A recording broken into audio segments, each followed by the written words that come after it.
अस्सलामुअलैकुम वीवर्स।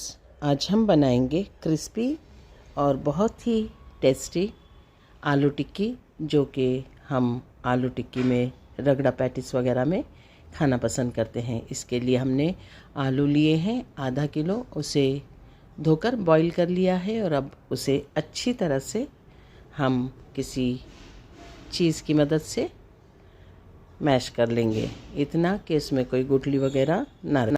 को हमने बहुत अच्छी तरह से पीस लेना है और बिल्कुल महीन सा कर लेना है, ताकि जब हम पैटिस या आलू टिक्की बनाएं तो उसमें कोई गुठली बाकी ना रहे।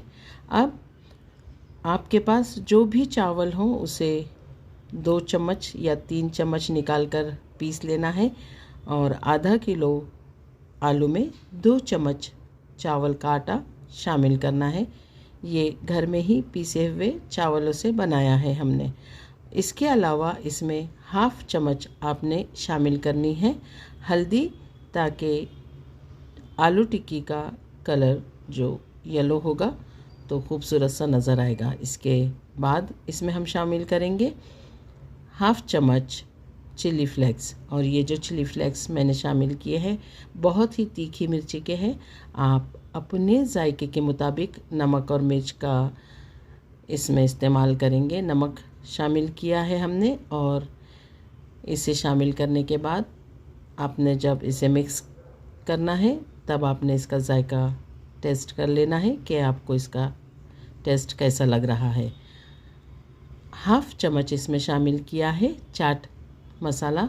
अब इन तमाम चीज़ों को हम खूब अच्छी तरह से मिक्स करेंगे, लेकिन इससे पहले इसमें हम शामिल करेंगे हरा धनिया बारीक कट करके, ताकि ये और ख़ूबसूरत सा नज़र आए जब आलू टिक्की बन जाती है।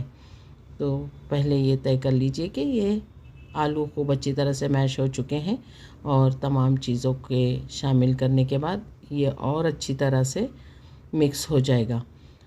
हरा धनिया शामिल करने के बाद हमने इसे खूब अच्छी तरह से हाथों से मिक्स किया है, चम्मच से ये प्रॉपर नहीं होगा इसलिए। अब जब ये अच्छी तरह से मिक्स हो गया है तो हाथों पर तेल लगाकर हम अपनी पसंद के मुताबिक आलू टिक्की जितनी साइज़ की आप चाहते हैं उतनी साइज़ की बनाकर रख लेनी है। और आप इसे अगर फ्रोज़न करना चाहते हैं तो भी कर सकते हैं। इसे सिर्फ हाफ़ फ्राई करके पैकेट्स में डाल के आप फ्रोज़न करके रख दीजिए, ये आपके बाद में भी काम आएगी। लेकिन इस वक्त हम इसे मुकम्मल पूरा बनाने वाले हैं, इसलिए हमने हाथों पे तेल लगाकर एक ही साइज़ के आलू टिक्की के पीसेस बना के रख लिए हैं। और ये आपके ऊपर डिपेंड करता है कि आप इसे कम ऑयल में खाना पसंद करेंगे या ज़्यादा ऑयल में इसे तलना है, तो ये आपके मर्ज़ी के मुताबिक होगा। देखिए हमारी आलू टिक्की बनकर पूरी तैयार है। अब हम इसे ना तो डीप फ्राई ना शैलो फ्राई, एकदम कम ऑयल में ही तलने वाले हैं, जिससे कि ये क्रिस्पी भी बने और ऑयल भी कम इस्तेमाल हो, ताकि हेल्दी भी रहे। तमाम आलू टिक्की बनाने के बाद हमने एक तवे में 1 खाने का चम्मच इस्तेमाल किया है, जो सालन बनाने का चम्मच है वो इस्तेमाल किया है, और उतना ही तेल इसमें डाला है जिसमें कि 4 टिक्की ही हम तल के निकाल सकते हैं।